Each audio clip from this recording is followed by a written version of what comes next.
Welcome back, folks. Just before we begin, it's a fun idea if you comment with your location. Thanks a bunch. Please like and subscribe. Let's get cozy and start the session. I step out of the cab, my boots crunching on the gravel driveway. The house stands there, looking almost the same, but something feels off. The paint's a little more faded, the bush is overgrown. It's been years since I last walked this path, and the place doesn't seem to recognize me anymore. Or maybe it's me who doesn't recognize it. I take a deep breath, steadying myself. The memories flood back. My wife's laugh, the way she'd stand in the kitchen with her hair up, my daughter's shrill giggles echoing through the halls. Those memories kept me alive during the darkest nights. But now they feel distant, like scenes from someone else's life. As I reach the door, I hesitate. The key feels cold and foreign in my hand. I tell myself it's just nerves. I've been gone too long, that's all. They'll be overjoyed to see me, and all this unease will melt away the moment I step inside. I turn the key in the lock and push the door open. The house is quiet, too quiet. My footsteps echo as I walk through the hall, scanning the room.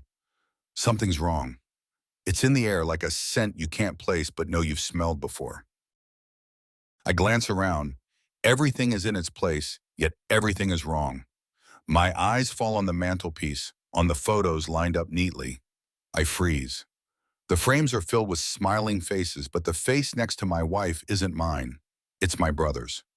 My hand trembles as I pick up the photo, my mind reeling. This can't be real. I'm supposed to be in that picture, not him.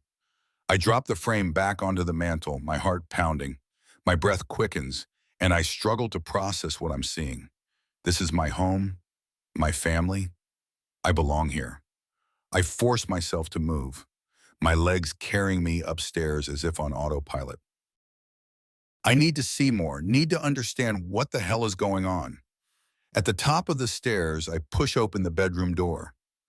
The bed is made, but it's different sheets, a different style, and there on the dresser is a man's watch, my brother's watch.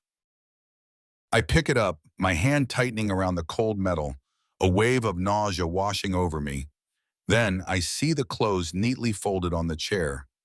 His clothes, not mine. The toothbrush in the holder isn't mine. Everything in this room screams at me, tells me I don't belong here anymore. And then it hits me like a freight train. I don't. I stumble back, dropping the watch as if it burns me. I hear a noise downstairs, the sound of a key in the front door. Panic seizes me. I rush into the closet, pulling the door shut just as the footsteps reach the stairs. My heart thunders in my chest as I crouch in the darkness, waiting, listening. This was my home, my life. Now I'm just a ghost hiding in the shadows, watching someone else live it. The voices grow louder as they reach the top of the stairs. I press myself further into the corner of the closet, my breath shallow, heart pounding in my chest. I can't believe this is happening. The door to the bedroom opens and I hear her laugh, a sound that used to bring me so much joy, now twisting the knife in my gut. It's the laugh of a woman who's moved on, who's happy with someone else. My brother. The man who walks into the room with her, the man she kisses, the man who's taken my place. I bite down on the inside of my cheek to stop myself from making a sound. The rage is boiling inside me, but I have to keep it together. If I step out now, fists flying, I'll lose everything. I need to know how deep this betrayal runs. Did you see the look on her face? My brother says, his voice low, full of amusement. She was so scared she'd be late. Give her time, my wife. No, not my wife, not anymore, replies. It's a big change, losing her father like that, and then you stepping in. She needs to adjust. Losing her father, the words hit me like a sledgehammer. So they told her I was dead, buried me in the ground while they carried on with their lives. The betrayal cuts so deep I can hardly breathe. I listen as they move around the room, getting ready for bed.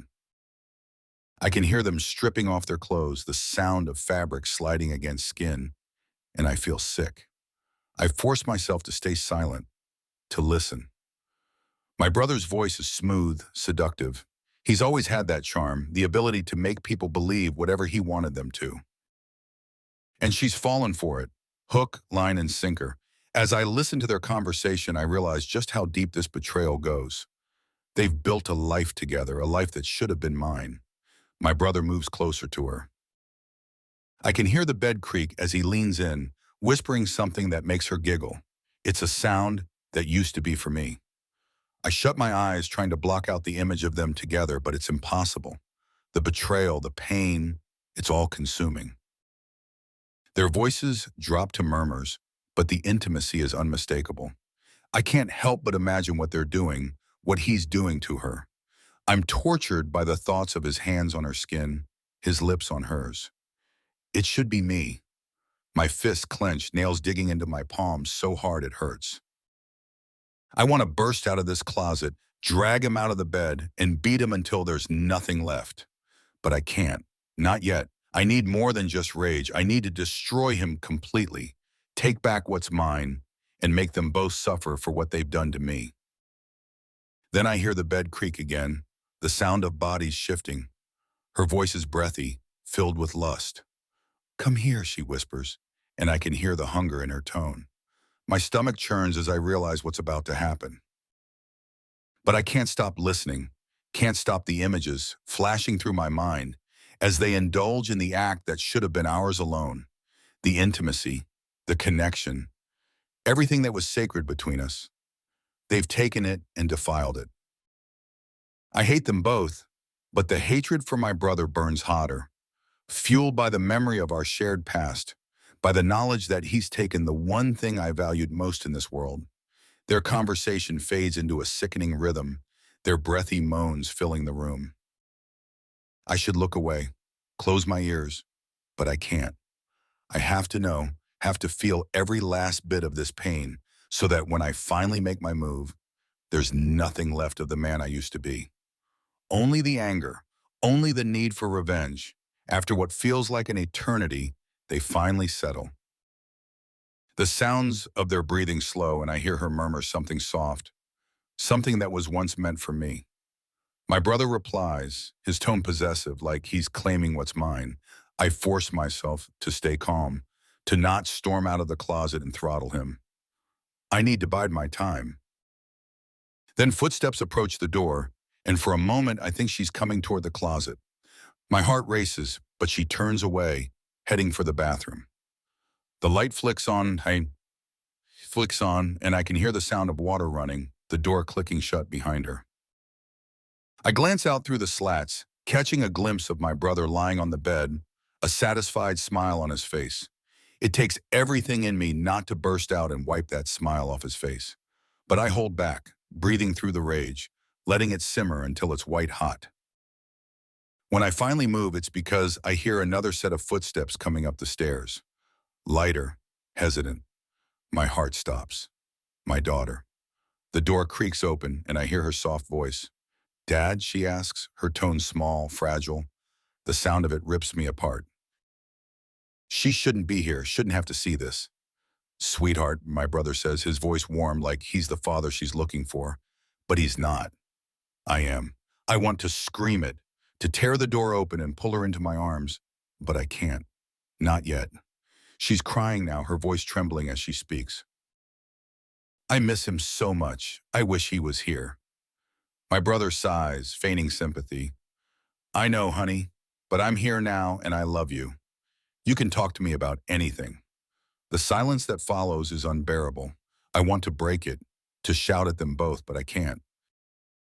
My daughter's sobs echo in my ears, and it's all I can do to stop myself from rushing out, revealing everything. But I don't. Instead, I listen, waiting for the right moment. My time will come. I'll make them pay for this, for every tear, every lie. I have to be smart, calculating.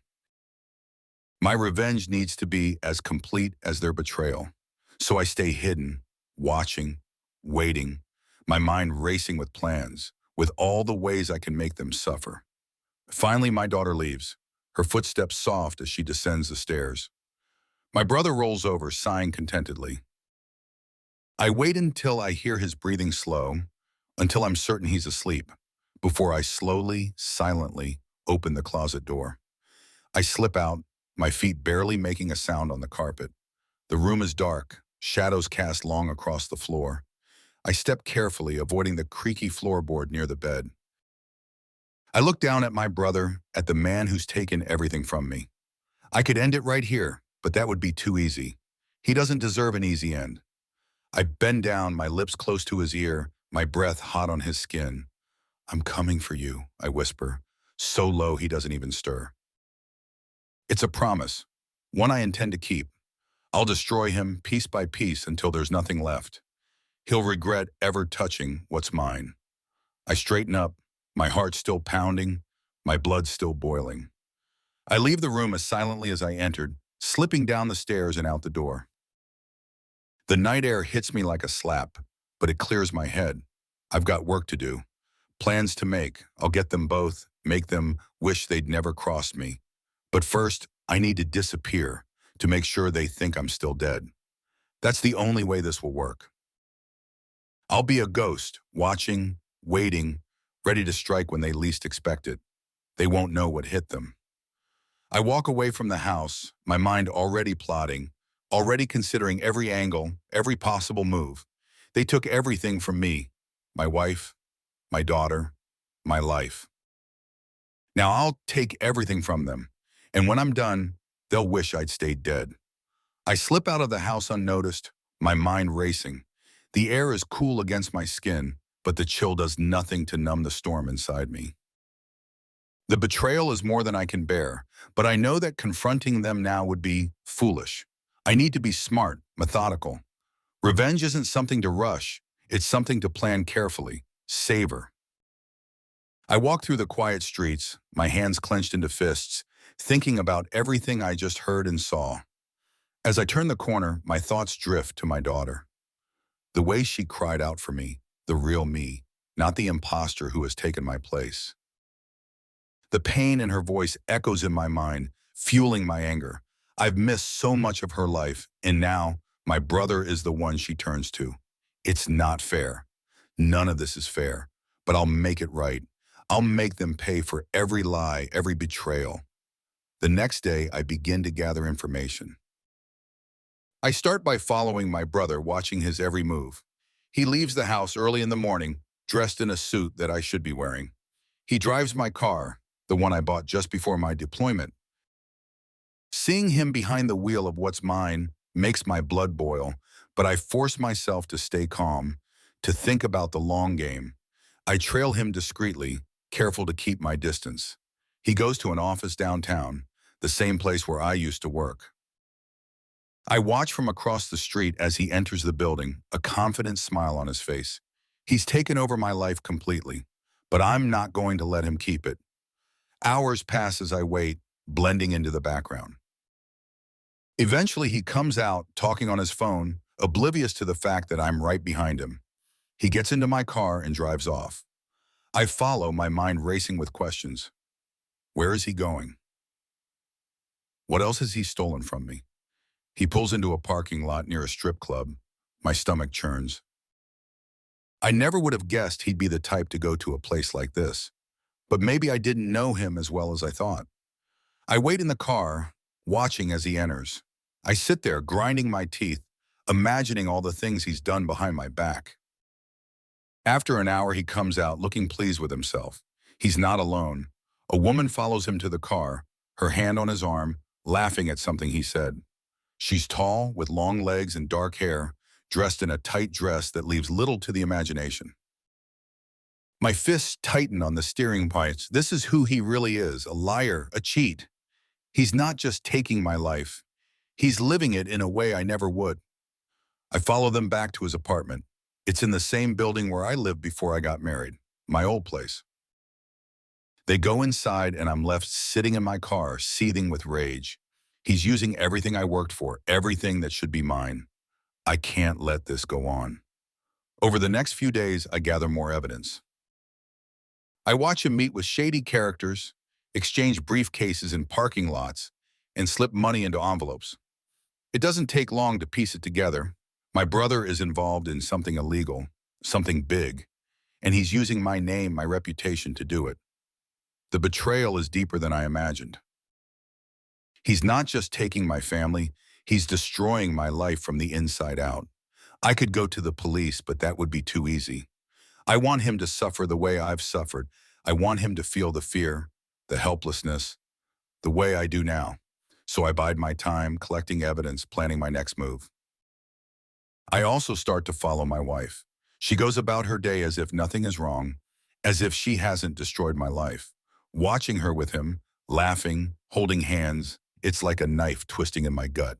But then I notice something else. She's not just happy, she's scared.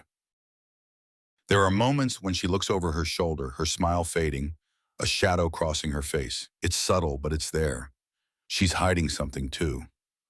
I dig deeper, going through their trash, hacking into their emails, and listening to their conversations when I can. I'm relentless, driven by the need to uncover every lie they've told. And then I find it, a series of messages between my brother and my wife. At first, they're innocent enough, the kind of messages you'd expect between two people in a relationship. But then the tone changes. He's threatening her, reminding her of something she did, something she can't take back. My heart races as I read the words on the screen. My brother is blackmailing her, using something from her past to keep her in line. She's not just complicit in this, she's trapped. And whatever it is, it's bad enough that she's willing to stay with him. To live this lie, to keep me in the grave where they put me. I want to confront her, to demand answers, but I know it's not the right time. I need to know more, to have all the pieces before I make my move. I need to make sure that when I finally do confront them, there's no way out for either of them. But the more I uncover, the more complicated it gets. My brother isn't just involved in illegal activities. He's deep into a criminal organization using my identity as cover. If I go after him the wrong way, it could blow back on me. I could lose everything, even my freedom. I can't just walk into this blind. I need to be smart, to think this through. As I piece it all together, I start to see the bigger picture. My brother has been planning this for years, waiting for the right moment to strike. He knew exactly what he was doing when he seduced my wife, when he took over my life. He's been playing a long game, and I'm just now catching up. But there's one thing he didn't count on: me. He thought I was dead, that I'd stay dead, that he could live my life without consequences. But I'm here now, and I'm not going to let him get away with it. The next few days are a blur of planning and preparation. I track his movements, figure out his schedule, and look for weaknesses. I need to find a way to bring him down without getting caught in the crossfire. It's not easy. He's careful, always watching his back. But no one is perfect, and I find a crack in his armor. I discover that he's been using a warehouse on the outskirts of town to store something valuable. I don't know what it is yet, but I know it's important. If I can get inside, find out what he's hiding, it could be the key to taking him down. But I need to be careful. If I make a wrong move, it could all blow up in my face. I spend hours staking out the warehouse, watching the comings and goings, figuring out the best way in. It's heavily guarded, but there are patterns, routines that I can exploit. I just need to time it right. Finally, I see my opportunity. It's late at night and the guards are changing shifts. There's a brief window where the place is vulnerable, where I can slip in unnoticed. My heart pounds as I make my move, slipping through the shadows, keeping low. I reach the door and pick the lock, my hands steady despite the adrenaline coursing through my veins. Inside it's dark, the air thick with the smell of dust and something else, something chemical. I move quickly, searching the crates, the shelves, looking for anything that will give me the upper hand. And then I find it, a stash of weapons, drugs, and fake passports, all under my name. It's worse than I thought. My brother isn't just using my identity.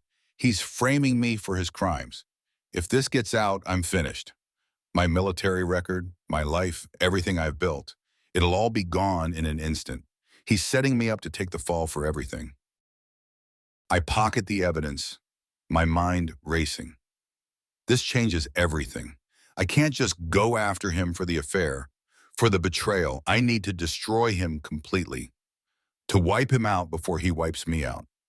As I slip back out of the warehouse, I know what I have to do. This isn't just about revenge anymore. It's about survival. If I don't take him down, he'll take me down first. But I can't do it alone. I need help, someone who knows the system, who can cover my tracks. I'm going to have to go back to the people I thought I'd left behind, the people who taught me everything I know. It's risky, but I don't have a choice. If I'm going to survive this, if I'm going to take back my life, I need to be smarter, faster, and more ruthless than I've ever been. And when I'm done, there won't be anything left of my brother but ashes. I've waited long enough. Every piece of the puzzle is in place, and tonight I'll bring it all crashing down. I've planned every detail, every move, every word. My brother and my wife won't know what hit them until it's too late. The air is thick with anticipation as I set everything in motion. My heart pounds in my chest, but it's not from fear. It's from the thrill of finally getting my revenge. The house is quiet when I arrive. I move through the shadows, my steps soundless.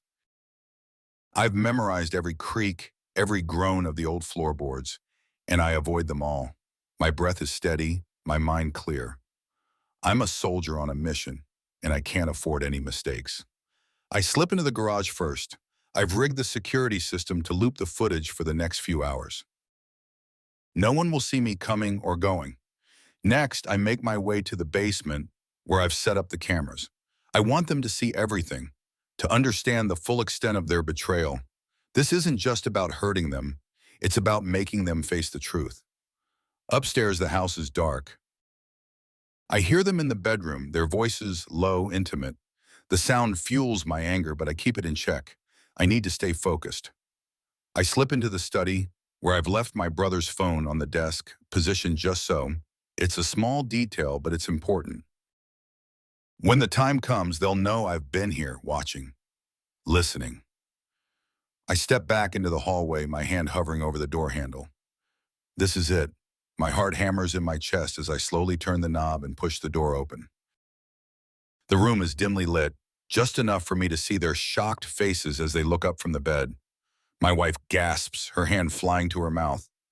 My brother bolts upright, his eyes wide with fear. "What the—" "Surprised to see me?"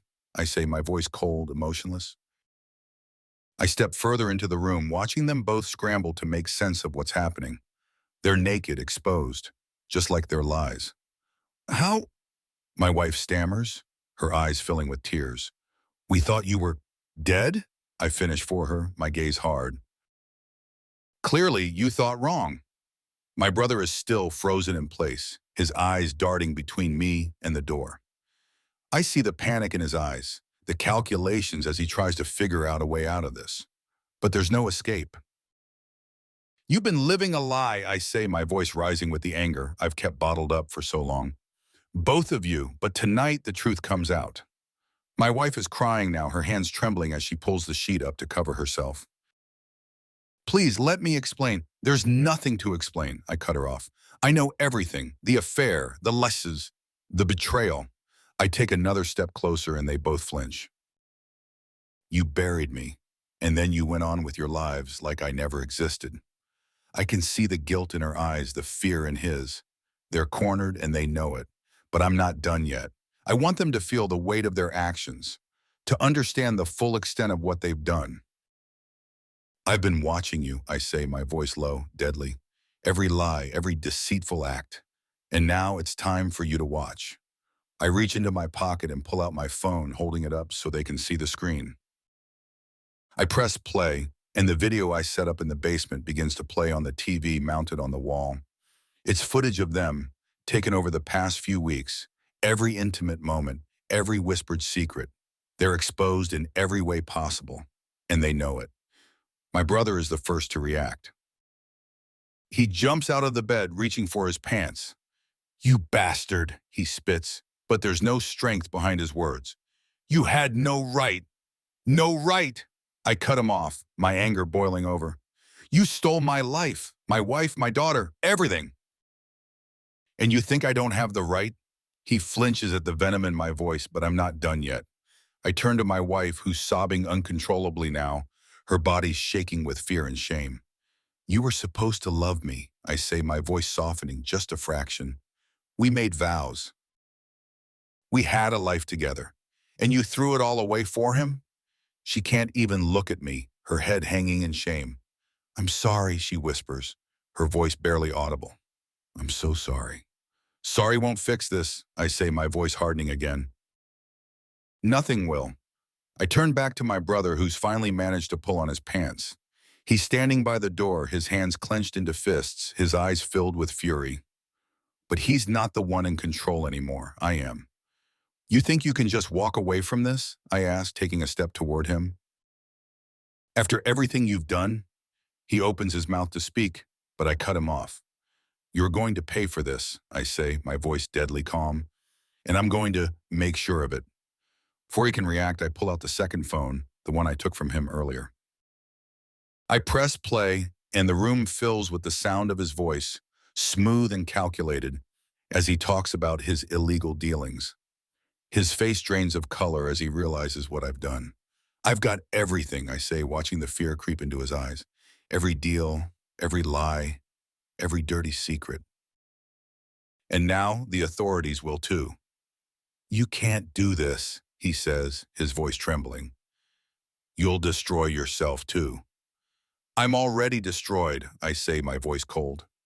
But you're going to rot in a cell for the rest of your life. He lunges at me, but I'm ready. I sidestep him easily, grabbing at his arm and twisting it behind his back. He cries out in pain, but I don't let go. I've been waiting for this moment for too long to let him get away now. Let go of me, he shouts, struggling against my grip. Not until you face what you've done, I say through gritted teeth. I drag him over to the TV, forcing him to watch as the footage continues to play. This is who you are, a liar, a cheat, a criminal, and now everyone will know. My wife is still sobbing on the bed, her tears flowing freely now. But I can't bring myself to feel anything for her, not now, not after everything. Suddenly there's a sound from the hallway, a soft creak, like someone stepping on a loose floorboard. I freeze, my heart skipping a beat. I turn to see my daughter standing in the doorway, her eyes wide with fear and confusion. Dad? She says, her voice trembling. What's going on? The room falls silent, the tension so thick it's suffocating. My grip on my brother loosens and he pulls away, clutching his arm in pain. But I barely register it. My eyes are locked on my daughter, on the hurt and fear in her eyes. Sweetheart, I say, my voice breaking, this isn't what it looks like. But I know it's a lie. She's seen everything, heard everything. There's no hiding the truth from her now. She steps into the room, her eyes darting between me, her mother, and my brother. Why are you doing this? She asks, her voice small, fragile. I thought you were dead. I'm not dead, I say, my voice thick with emotion. I'm here. I came back for you. Tears well up in her eyes and she shakes her head. But why? Why are you hurting them? I'm not, I start to say, but the words die in my throat. What can I say? That I'm doing this for her? That I'm trying to protect her? None of it will make sense to her, not now. She looks at me, her eyes filled with pain. You're supposed to be my dad, she says, her voice breaking. But you're scaring me. Those words cut through me like a knife. I've been so focused on my revenge, on making them pay, that I didn't stop to think about how it would affect her. She's caught in the middle, torn between the father she thought she lost and the man who took his place. I take a step toward her, but she backs away, her eyes wide with fear.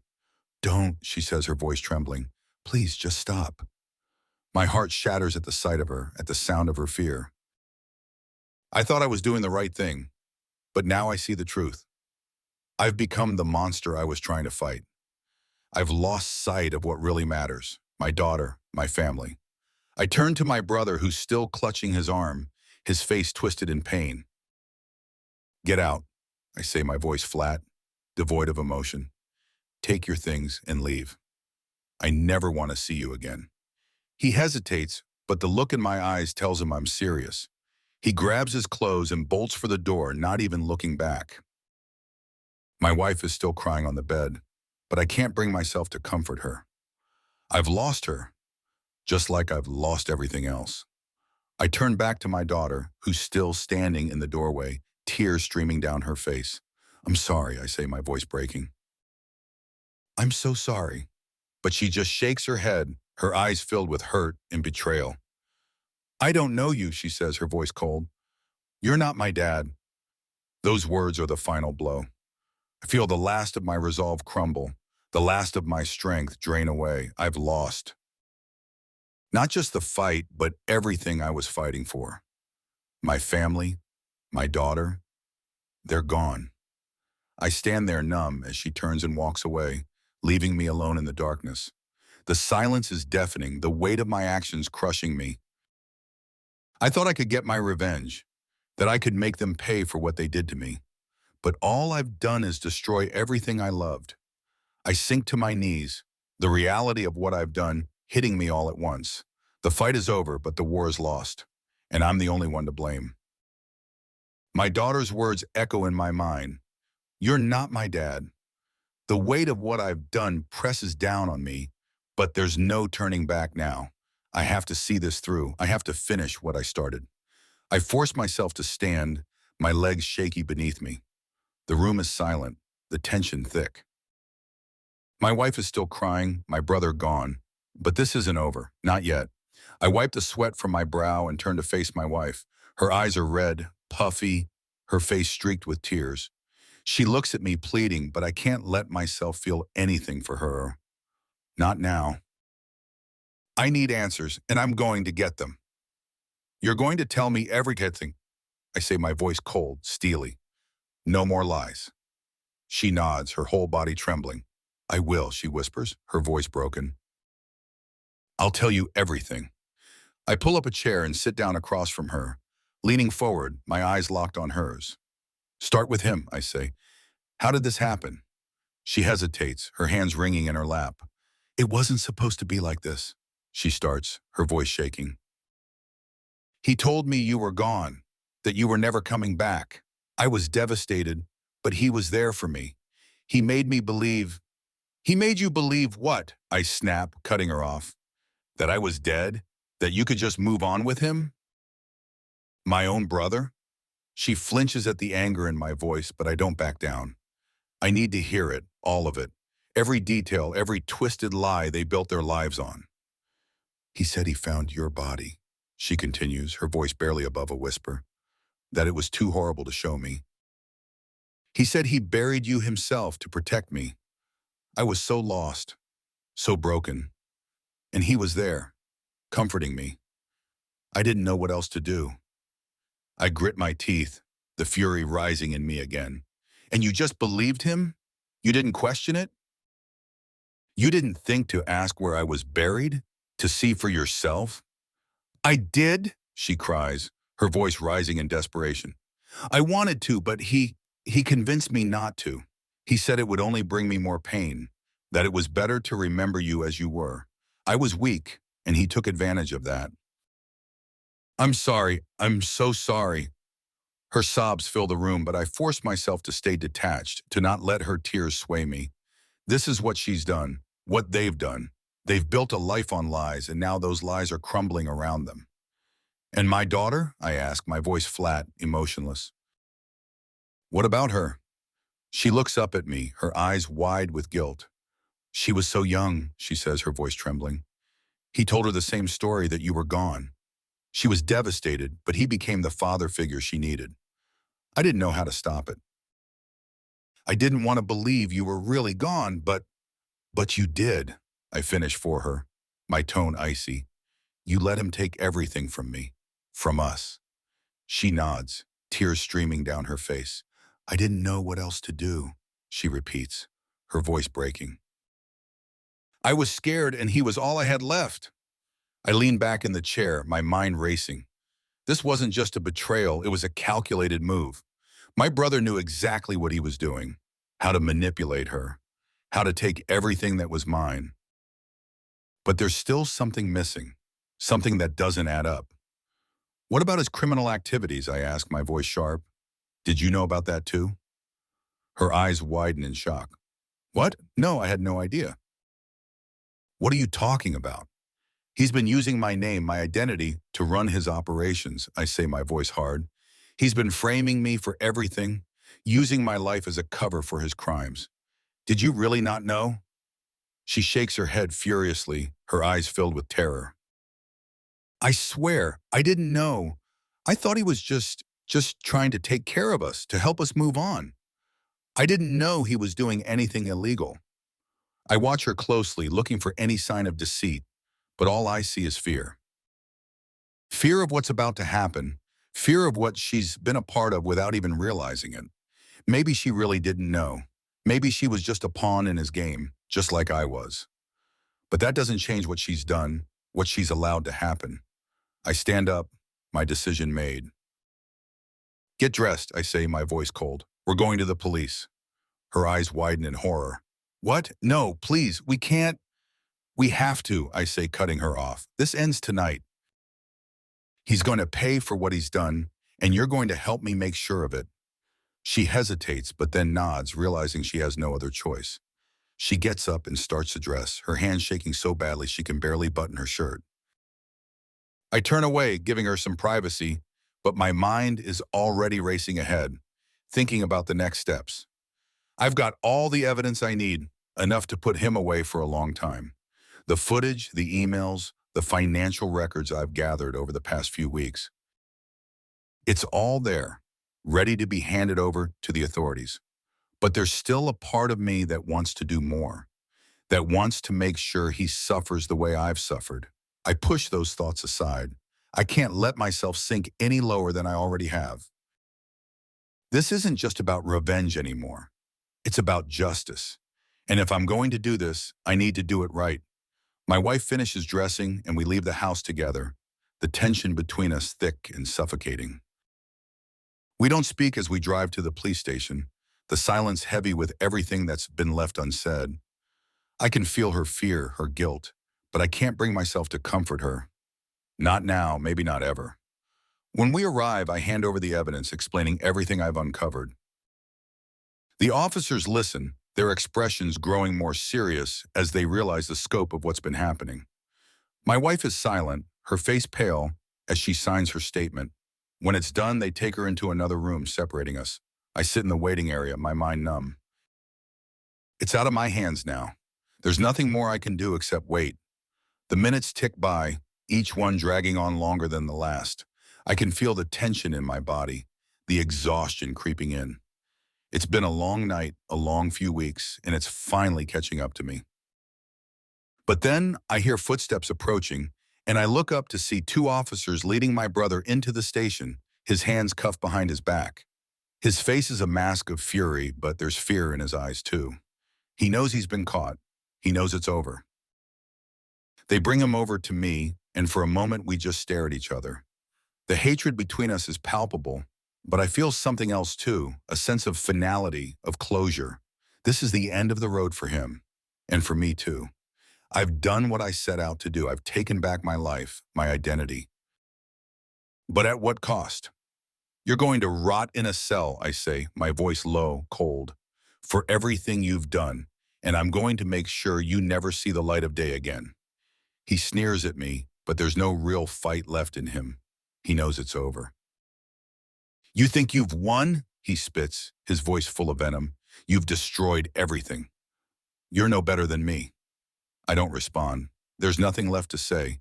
They take him away, and I'm left standing there, the weight of everything crashing down on me. I've won, but it doesn't feel like a victory. It feels hollow, empty. I've lost too much along the way. I leave the station, the night air cool against my skin. My thoughts turn to my daughter, the look of betrayal in her eyes, the fear in her voice. I've lost her, and I don't know if I'll ever get her back. The thought of it tears at me, but I push it aside. I can't think about that now. I drive back to the house, the silence deafening. When I pull into the driveway, the house looms dark and empty. The life I once had is gone, replaced by this cold, empty shell. I walk inside, the floorboards creaking under my feet. The memories of what happened here still fresh in my mind. I sit down in the living room, the weight of everything pressing down on me. The adrenaline has worn off, and all I'm left with is exhaustion, regret, I close my eyes, but sleep doesn't come. My mind is too full, too restless. I've done what I had to do, but the cost has been high. I've lost my brother, my wife, my daughter. I've lost the life I once knew, and now I'm left with nothing but the wreckage, trying to piece together what remains. Morning comes, but it doesn't bring any relief. The sun rises, casting long shadows across the room, but the darkness inside me remains. I know I have to start over, to rebuild what's been lost, but I don't know where to begin. I pick up my phone, staring at the blank screen. There's no one to call, no one to turn to. I'm alone, just like I was when this all started. But now the emptiness is even more profound. I look around the room at the remnants of the life I once had, the photos on the wall, the furniture, the memories. But they all feel distant, like they belong to someone else. I'm not the same man who lived here, who loved here. That man is gone, replaced by someone I barely recognize. I have to move forward, to find a way out of this darkness. But the path ahead is uncertain, and I don't know if I have the strength to walk it. All I know is that I can't stay here, in this house, in this life. I have to leave, to find something new, something that will give me a reason to keep going. I stand up, my legs unsteady, and walk to the door. I take one last look around at everything I'm leaving behind. And then I step outside, into the morning light, ready to face whatever comes next. The media gets wind of the story, and suddenly my life is everywhere. Every headline, every news channel, every social media feed. They call it the dead man's revenge, and it spreads like wildfire. Every detail is dissected, every moment replayed. They paint me as a man pushed to the edge, a soldier returning from the grave to reclaim what was his. But they don't know the whole truth. They don't know the pain, the betrayal, the emptiness that gnaws at me every day. The trial begins, and it's a spectacle. The courtroom is packed, the air thick with tension. My brother sits at the defense table, looking nothing like the confident man who once stole my life. He's gaunt, defeated, the weight of his crimes dragging him down. My wife, no, I can't even think of her as my wife anymore, sits in the bow, her face pale, her eyes hollow. She's a shell of the woman I once knew, and seeing her like this stirs something in me, something I don't want to acknowledge. I'm called to the stand, and the questions come at me hard and fast. The prosecutor paints me as a hero, a man who took matters into his own hands when the system failed him. But the defense attorney tries to turn it around, to make me look like the villain, like I went too far. The words cut deep, but I hold my ground. I stick to the facts, laying out everything I uncovered, every lie, every betrayal. I'm methodical, precise, just like I was trained to be. But as the trial drags on, I'm forced to relive the worst moments over and over again. The night I discovered them together, the months I spent gathering evidence, stalking them, planning my revenge, the night it all came crashing down. Every time I close my eyes, I see my daughter's face, hear her words. "You're not my dad." The guilt eats at me, but I push it down. I have to stay strong. I have to see this through. My brother's defense is weak, a desperate attempt to shift the blame onto me. He claims I manipulated the situation, that I drove him to do what he did. It's a pathetic lie, and everyone in the courtroom knows it. But still, it's painful to hear, to see him twist the truth like that. The media eats it up, spinning it into a twisted tale of brother against brother, a family torn apart by greed and jealousy. My daughter is called to testify, and my heart sinks. I don't want her to go through this, to have to choose between us. But she's strong, stronger than I gave her credit for. She tells the truth, every painful detail, and I can see the conflict in her eyes. She loves us both, and this trial is tearing her apart. I want to reach out to her, to tell her it's going to be okay, but I can't. I don't know if it ever will be. As the trial nears its end, the tension in the courtroom is palpable. The jury deliberates for what feels like an eternity. I sit there, my heart pounding, my mind racing. What if they let him go? What if he walks free after everything he's done? The thought is unbearable, but I push it down, forcing myself to stay calm. Finally, the jury returns and the verdict is read. Guilty. My brother is sentenced to life in prison without the possibility of parole. The weight of it hits me like a tidal wave, a mix of relief and emptiness. I've won, but the victory feels hollow. There's no satisfaction, no sense of closure, just a void where my life used to be. My brother is led away in cuffs, his head hanging low. He doesn't look at me, doesn't say a word. I watch him go, feeling nothing. This is the end of the road for him and for us. There's no coming back from this, no chance for reconciliation. He's dead to me, just like I was dead to him. The trial is over, but the fallout is just beginning. The media frenzy intensifies, and I'm thrust into the spotlight whether I like it or not. I'm hounded by reporters, my face plastered across every screen, every newspaper. They call me a hero, a vigilante, but I don't feel like one. I just feel empty, lost. My wife, or rather the woman who was once my wife, tries to reach out to me, but I keep my distance. The trust between us is shattered, and I don't know if it can ever be rebuilt. She's a broken woman, and part of me pities her, but I can't let myself get drawn back into that world. Not now. Maybe not ever. My daughter, she's the hardest part. She's caught in the middle, torn between the father she thought she lost and the man who's still trying to be her dad. She's angry, confused, hurt, and I don't know how to reach her. Every time I try, I see that look in her eyes, that doubt, that fear. It kills me, but I can't blame her. I've put her through hell, and I don't know if she'll ever forgive me. Weeks go by and I try to pick up the pieces of my life, but it's like trying to rebuild a house from ashes. Everything I had is gone, burned to the ground by my own actions. I wander through the days, aimless, unsure of what to do next. The only thing that keeps me going is the hope that maybe, just maybe, I can find a way to start over. But the past doesn't let go that easily. The media won't leave me alone, and every day I'm reminded of what I've lost. The headlines scream about the trial, the betrayal, the revenge. They paint me as a tragic figure, a man driven to the brink by loss. But they don't know the half of it. They don't know the pain, the guilt, the endless nights spent staring at the ceiling, wondering where it all went wrong. I try to reach out to my daughter, to rebuild our relationship, but it's like trying to grasp smoke. She's distant, closed off, and I can't blame her. She's been through too much, seen too much. I want to tell her that I'm still her dad, that I still love her more than anything. But the words get stuck in my throat.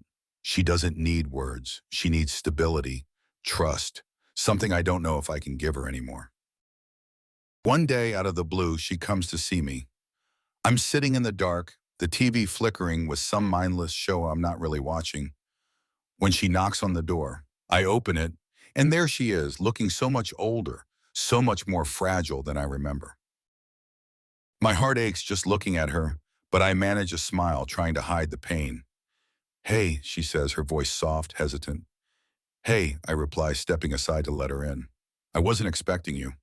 She shrugs, looking around the dimly lit room. I needed to talk." "Of course, Stroud," I say, motioning to the couch. "Come in, sit down." She does, but there's a tension between us, a distance I don't know how to bridge. I sit down across from her, waiting for her to speak. The silence stretches on, heavy, oppressive, but I don't push her. I've learned that much, at least. Finally, she looks up at me, her eyes filled with something I can't quite place. "I don't know how to feel about all this," she says, her voice trembling. "About you, about what happened, everything." I swallow hard, nodding. I understand. It's a lot to process." She bites her lip, looking down at her hands. "Part of me wants to hate you, for what you did, for how you handled everything. But another part of me, I don't know. I just want things to go back to the way they were." Her words cut through me like a knife, but I don't let it show. "I know," I say, my voice thick with emotion. "I want that too, but I don't know if it can." She looks up at me, tears in her eyes. Why did you have to do it? Why couldn't you just let it go? The question hangs in the air, and I don't know how to answer. I could tell her about the anger, the betrayal, the need for revenge, but none of that matters now. What matters is that I did it, and I can't take it back. I thought I was doing the right thing, I say, my voice barely above a whisper. I thought, I don't know what I thought. I just know that I've lost so much, and I don't want to lose you too. She's silent for a long time, and I can see the conflict in her eyes. She's wrestling with everything, just like I am. Finally, she nods, a single tear slipping down her cheek. I don't know if I can forgive you, she says, her voice trembling. But I want to try. I want us to be a family again. The words hit me like a tidal wave, and I feel a lump rise in my throat. I want that too, I say, my voice thick with emotion. More than anything. She reaches out and I take her hand. The trial is over, the verdict delivered. My brother will spend the rest of his life behind bars, and the media frenzy has finally started to die down. But the silence that follows isn't comforting. It's oppressive. I'm left standing in the rubble of what used to be my life, trying to figure out how to move forward. My wife, or ex-wife now, has kept her distance since the trial ended. We've had a few conversations, strained and awkward, mostly about logistics. Who gets what? How to split our assets. There's no anger between us, just a deep, aching sadness. We both know it's over, but neither of us has the energy to fight anymore. We signed the divorce papers without fanfare, just a quiet acceptance that this chapter is closed. The house is sold. It was the right thing to do, but it still feels like a loss. I watch as the moving trucks take away the last of the furniture, the remnants of the life we built together. I stand in the empty living room, the walls bare, the echoes of our past lingering in the air. It's hard to believe that just a few months ago, this place was filled with laughter, with love. Now it's just a shell, like me. My daughter has been staying with friends, trying to distance herself from the chaos. I reach out to her, but she's distant, guarded. I can't blame her. She's been through too much, seen too much. I want to fix things between us, to rebuild what's been broken, but I don't know how. Every time I see her, I'm reminded of the pain I've caused, the trust I've shattered. One afternoon, I drive to the cemetery. It's a gray, overcast day, fitting for my mood. I find the grave where they buried me, my name etched in stone, the dates of a life that wasn't mine. It's a strange feeling, standing in front of your own grave. It should be a final resting place, a marker of a life lived. But for me, it's a reminder of everything I've lost, everything I've become. I kneel in front of the headstone, my fingers tracing the letters of my name. Here lies a man who couldn't let go, I muttered to myself. The words sound hollow, even to my ears. I came back to take my life back, to reclaim what was mine. But in the end, I've lost more than I've gained. My brother is in prison, my marriage is over, and my daughter barely speaks to me. Was it worth it? I stand up, my gaze fixed on the headstone. I'm not that man anymore, I say, my voice firm. I can't be. As I turn to leave, I hear footsteps behind me. I look over my shoulder and see my daughter standing there, her hands shoved into the pockets of her jacket, her eyes red-rimmed. She's been crying. I didn't know you were coming here, I say, trying to keep my voice steady. She shrugs, stepping closer. I didn't either. I just ended up here. We stand there in silence for a moment, the weight of everything hanging between us. I want to say something, to apologize again, but I don't know where to start. I've been thinking a lot, she says finally, her voice quiet, about everything, about us. Me too, I say, my heart aching. I don't know if I'll ever understand why you did what you did, she continues, her eyes fixed on the ground. But I don't want to hate you. I don't want to keep feeling like this. I'm sorry, I say, the words tumbling out before I can stop them. For everything. For what I put you through, for how I handled it all. I just wanted to protect you, but I ended up hurting you more. She looks up at me, her eyes searching mine. I know you were trying to protect me. But I'm not a little kid anymore, Dad. I needed you to talk to me, not hide things. I nod. the guilt weighing heavily on me. I should have done things differently. We both should have, she says, her voice softening. But we can't change what's happened. We can only figure out where to go from here. Her words hang in the air, a lifeline I didn't expect. I reach out, taking her hand in mine. I want to fix things, I say, my voice thick with emotion. I want to be the father you deserve. She squeezes my hand, her grip firm. I want that too. But it's going to take time. We have to rebuild trust, one step at a time. I nod, my heart swelling with a mix of hope and sorrow. Whatever it takes, I say. We stand there for a moment longer, holding on to each other, trying to bridge the gap that's grown between us. It's a small step, but it's something, a start. As we walk back to the car, I feel a strange sense of peace. I've been consumed by revenge, by anger, by the need to take back what was mine. But now, standing here with my daughter, I realize that I don't want to live in the past anymore. I want to move forward, to find something new, something worth living for. I don't know what the future holds. There's still so much uncertainty, so much pain to work through. But for the first time in a long time, I feel like I'm ready to face it, whatever it may be. We drive away from the cemetery, the road stretching out before us. The sky is still gray, the air heavy with the promise of rain. But as I glance over at my daughter, I feel a glimmer of hope. Maybe, just maybe, we can find our way through this. As we leave the past behind, I know one thing for certain. I'm not the man I was before. I've been broken, but I'm still standing. And as I take each step forward, I'm determined to rebuild my life, not out of revenge, but out of something stronger, something real. We pull onto the highway, the cemetery fading in the distance. I don't know where this road will lead, but I'm ready to find out.